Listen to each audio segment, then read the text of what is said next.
Para hadirin wal hadirat para jamaah rahimakumullah.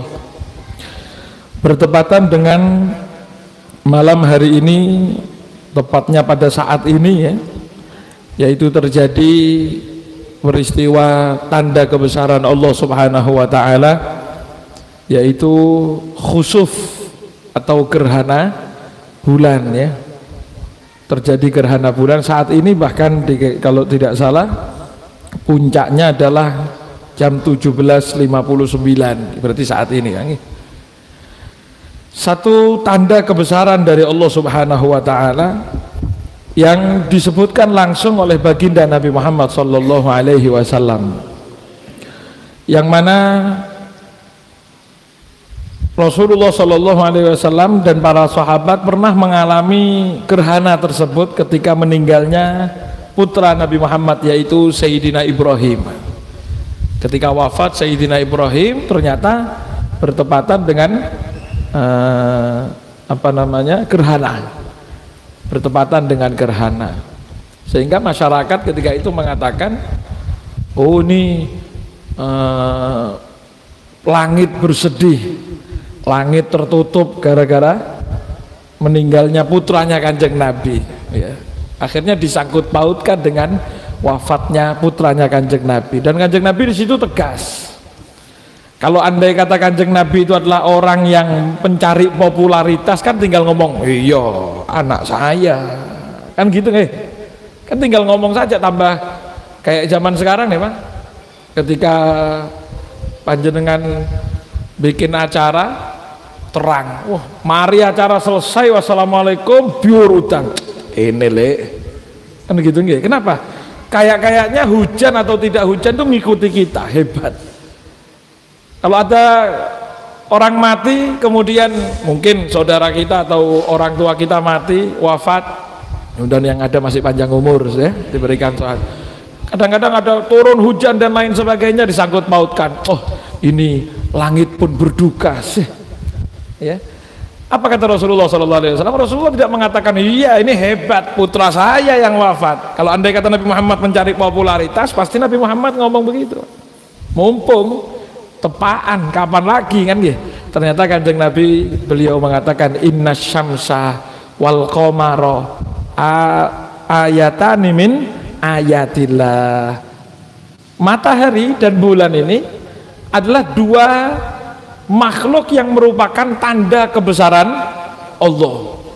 Bagaimana kita tahu matahari yang satu saja jumlahnya tapi bisa menerangi seluruh bumi. Kalau kita lihat, mungkin jenengan saya pernah baca itu Pak, ada balap mobil itu atau balap sepeda motor F1 atau MotoGP itu, kalau tidak salah di sirkuit mana itu, di sirkuit Qatar ya, sirkuit di Qatar sana. Itu biasanya balapan siang diganti balapan malam. Itu menyediakan listriknya saja, listriknya dok, untuk satu kali perhelatan itu bisa menerangi Pulau Jawa, listriknya itu ya, menerangi Pulau Jawa. Ternyata hanya cuma menerangi apa, satu tempat kecil saja. Bayangkan berapa kali lipat ketika untuk menerangi bumi seisinya ini semuanya. Seluruh lapisan bumi bisa terang benderang, bahkan orang tanpa perlu senter kelihatan. Matahari luar biasa, itu luar biasa, sehingga disebut oleh Allah wasyamsi waduhaha, dan matahari serta pelitanya cahayanya, wasyamsi waduhaha ya. Allah, luar biasa ini matahari. Bayangkan manusia itu membuat satu sirkuit yang bisa terang kayak padang gitu sampai kelihatan bisa sebalapan, itu perlu listrik segitu. Bagaimana mau nerangi Pulau Jawa seluruhnya dengan terang yang sama kayak gitu ya. Kalau kita ini kan wah terang Banyuwangi alhamdulillah ya, yang deket-deket lampu, yang agak jauh dia sampai dari keluar situ kan lain sudah. Yang di luar sana lihat tidak ada peteng gelap Pak. Makanya Rasulullah mengatakan inna syamsa wal qamara ayatani min ayatillah. Makanya tafakkur ini penting, lihat matahari, ya Allah, iya ya, ini kita ngidupkan lampu bayar larang, tambah mahal, naik harga apa listrik. Jadi kenaikan listrik itu jadi tafakkur kalau bisa, tapi jangan terus-terusan. Habib, ini katanya pemerintah biar kita tafakur terus. Nah, kita mikir ya Allah luar biasa. Ya, ini baru nerangi begini. Ya, ini kok di atas bisa nerangi sampai padang terang benderang, bahkan kepanasan silau. Gimana cara? Allah Subhanahu wa taala. Layan kasifani limauti ahadin walali hayati, kata Rasulullah. Bulan gerhana matahari itu tidak terjadi gerhana, tidak tertutup karena matinya seorang atau lahirnya seorang atau hidupnya seseorang, tidak, kata Rasulullah. Itu murni karena tanda kekuasaan Allah. Gimana supaya kita ini melek? Allah Subhanahu wa taala memberikan tanda kekuasaan, ya. Maka kata Rasulullah, fa idza raaitum dzalik, kalau kalian lihat gerhana, kalau kita lihat gerhana, kita tahu ada gerhana, ya mungkin sekarang kita tidak tahu Pak karena ada listrik masih. Kalau tidak ada pengumuman kayak tidak ada yang sadar ini nggih. Kalau ada pengumuman ya Allah gerhana, ya. Fasallu, maka kata Rasulullah, maka sholatlah, sholat. Makanya insya Allah sebentar lagi kita akan jelaskan sedikit, kemudian kita laksanakan sholat gerhana. Mudah-mudahan dapat perintah Nabi Muhammad SAW sebagaimana diperintahkan Nabi Muhammad, dan menjadi pribadi yang bisa bertafakur kepada Allah terhadap kekuasaan Allah Subhanahu wa taala. Wadu'ullaha ta'ala, dan berdoalah kalian kepada Allah. Ini doa, minta kepada Allah, ya Allah mudah-mudahan tetap dijaga masyarakat kita, tetap dijaga keimanan, tetap dijaga, minta terus kepada Allah, ya. Dalam riwayat Imam Muslim bahkan dikatakan ud'ullaha wa sallu hatta yankasifa. Salatlah, doa terus sampai kapan? Sampai terbuka kembali, balik padang lagi, kembali ada matahari atau kembali ada bulan, ya. Andai kata mau diteruskan sama Allah bisa enggak, Pak? Katanya ahli falak sampai jam berapa ini? Kalau tidak salah sampai jam 8 atau jam berapa, ya? Sampai jam sebentar. Kan sampai ada jam-jamnya itu, Bang. Kalau tidak salah akhirnya itu jam 25.06, jam 9. Andai kata jam 25.06 ternyata sama Allah dibuat terus gerhana. Sampai kapan? Sampai 2 hari. Ngomong apa, Pak? Nah, itu diteliti sama ulama. Kalau andai kata matahari ini tidak gantian sama bulan, hancur. Kalau malam kedinginan bakal rusak. Kalau matahari terus tanpa bulan akan leleh semua hal, termasuk kita. Nasallallahu salamah, ya, kita minta sampai kapan, kata Rasulullah? Sampai tersingkap apa yang terjadi itu tadi selesai. Nah, tapi ulama mengatakan kalau misalnya khutbah atau sholatnya sudah dilaksanakan, walaupun sudah tersingkap masih terus jalan, tidak ada masalah, ya. Nah, kemudian hadirin rahimakumullah, sholat gerhana ini baik gerhana bulan atau gerhana matahari, ya, perlu diketahui bahasa gerhana dalam bahasa Arab ini boleh sama, jenengan mau sebut kusuf atau khusuf, untuk matahari bulan kewalik tidak ada masalah, ya.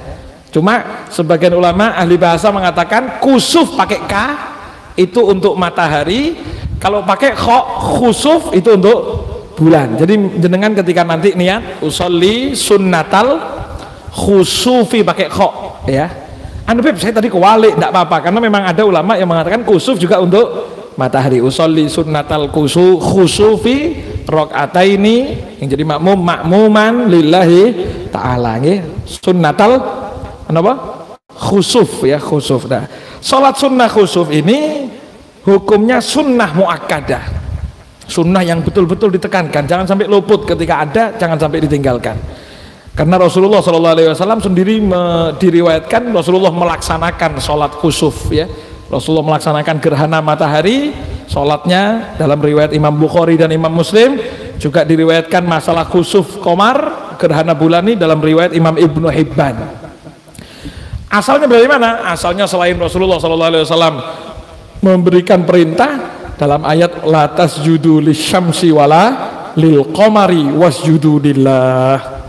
Jangan sujud kepada matahari, kepada bulan. Padahal gini, hadirin rahimakumullah, bulan dan matahari ini kan makhluk yang luar biasa yang sampai disebut oleh Allah, kan gitu. Luar biasa, ini makhluk hebat. Tapi jangan mengagungkan kehebatan apapun, maksudnya begitu. Jangan mengagungkan kehebatan apapun. Lah apalagi cuma kehebatan uang, kehebatan kesehatan kita toh. Jangan mengagungkan. Wasjudu lillah, sujudlah, menyembahlah hanya kepada Allah. Sehingga ketika ada perintah seperti itu disebutkan oleh ulama asal daripada hukum sholat gerhana. Okay? Nah, sedikit singkat saja, hadirin rahimakumullah. Untuk sholat gerhana ini boleh dengan 3 tata cara. Boleh dengan 3 cara ya. Yang pertama cara seperti 2 rakaat seperti sholat biasa.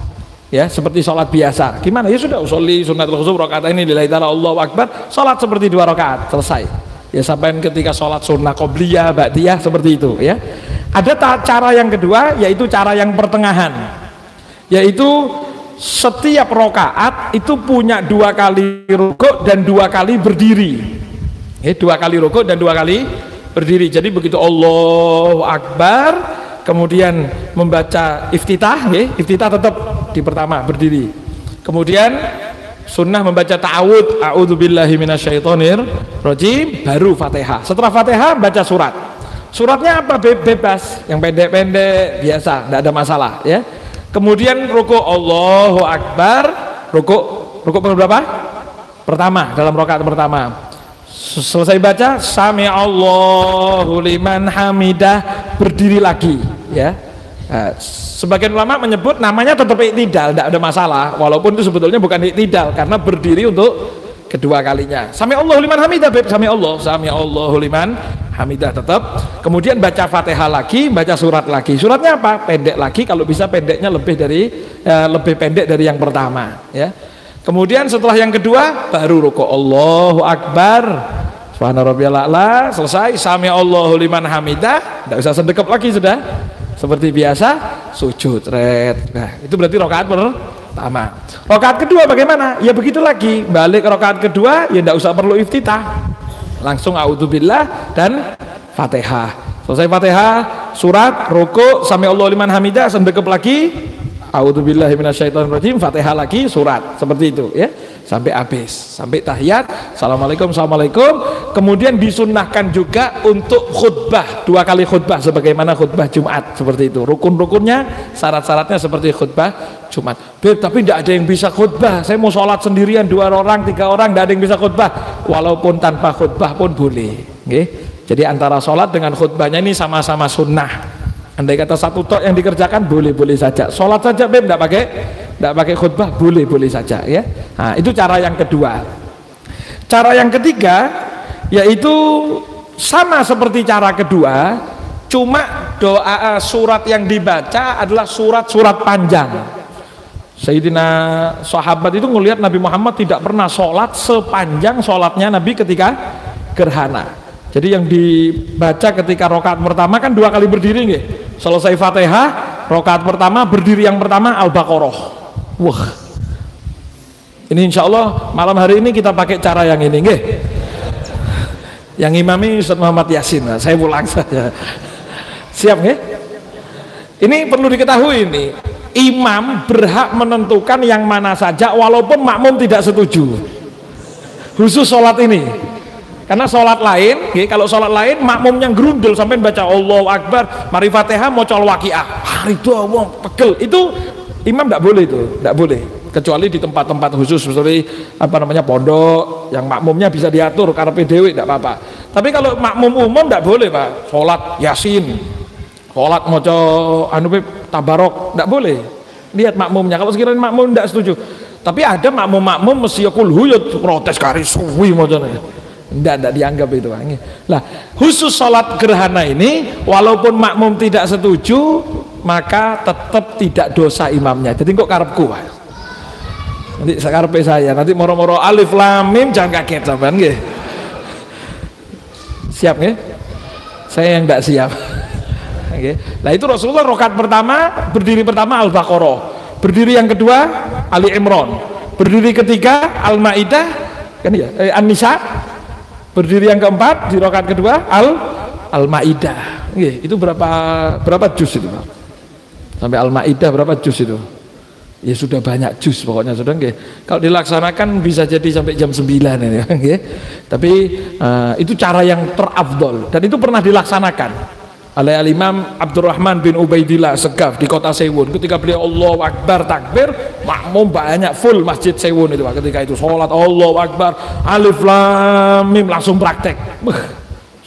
Sampai An-Nisa sudah, Al-Maidah sholat, rakaat kedua selesai, assalamualaikum warahmatullahi, assalamualaikum warahmatullahi. Kan mau khutbah nih, ngelihat ke belakang tidak ada orang habis. bubar semuanya, tinggal satu orang saja, satu orang tok yang hebat, yang kuat, masya Allah. Kata beliau luar biasa. Semua orang sudah bubar, sampai tok yang di sini, yang ngomong, yang nunggu di belakang bilang, ya Habib, saya tidak nunggu sholat sampean, saya nunggu jenengan keluar, mau saya kunci masjidnya. Marbot masjid, nggih. Daripada saya dikunceni pintu di sini, nanti lebih baik pakai cara yang kedua saja, nggih. Nah, itu cara yang paling afdol. Cara yang afdol yang ketiga tadi itu, nggih. Tapi kita laksanakan yang kedua saja, ya. Sampai ulama menyebut Al-Baqarah begini dan lain sebagainya. Ya nanti pakai surat-surat biasa saja, surat-surat pendek saja, ya. Perlu diketahui, ulama menyebutkan ketika kita ini sudah mulai takbir Allahu Akbar, ya. Ketika kita ini takbir Allahu Akbar, kita sudah mulai masuk, kita sudah menentukan saya mau pakai cara yang pertama, Beb. Berarti cara normal, nggih, enggak pakai 2 kali berdiri. Itu la tajuzu ziyadah ala manawahu. Ketika sudah mulai sholat, tidak boleh berubah walaupun kepengen lebih. Niatnya kita mau niat sholat biasa. Begitu rukuk pertama terus eman kapan mana sholat 1 rakaat 2 kali berdiri, saya tak tambahi wis, tidak boleh, karena sudah kadung tentukan yang sholat yang pertama. Jadi kita malam hari ini sholat yang kedua. Andai kata ada yang mau nambah, tidak boleh Pak, tapi memang saya yakin tidak mungkin ada yang mau nambah jadi yang ketiga, kan gitu. Kalau dari ke 1 ke 2 mungkin, ya. Begitu juga, ya, ketika sudah niat yang lain, sebagian ulama menyebutkan tidak boleh mundur ke kaifiyah yang sebelumnya. Sudah niat saya mau sholat Al-Baqarah, Beb, Allahu Akbar, bagi waladhdallin, amin, bismillahirrahmanirrahim, alif lam mim, dzalikal kitabul la raiba fihi hudan lil muttaqin, sampai separuh kar itu apa ya, wis maris kayak surat biasa saja, bismillahirrahmanirrahim, qul huwallahu ahad, tidak boleh. Kenapa? Karena sudah kadung niat, nggih. Ya. Dan bacaannya dikeraskan. Kalau sholat khusuf gerhana bulan, kalau gerhana matahari sholatnya pelan biasa, ya.